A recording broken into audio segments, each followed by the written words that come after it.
Hey everyone, welcome back. Today we are working on a Pentair.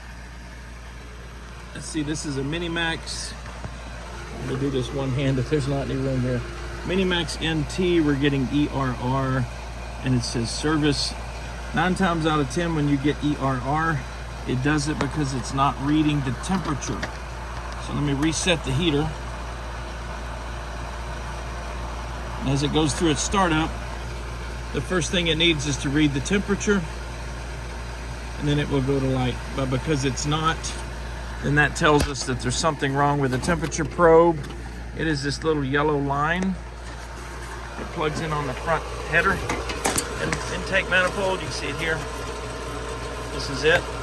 But what's very common on this heater, and this one's probably 20 years old, really close to it, but they had a lot of trouble with these heaters and these circuit boards.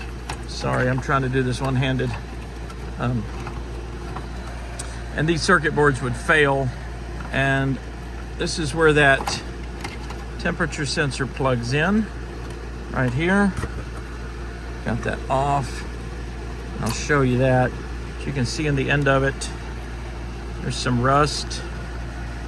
It's all red and tarnished because the water leaks in here. And if you look closely, you can see here on that board, there's some green corrosion buildup. This one's rusted. These two terminal pins are got corrosion on them, and this circuit right here appears to be, you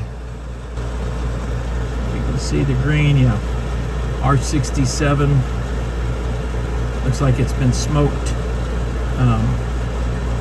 But when the water gets inside of these, if it turns on with the water in it, it usually will start blowing these circuits out.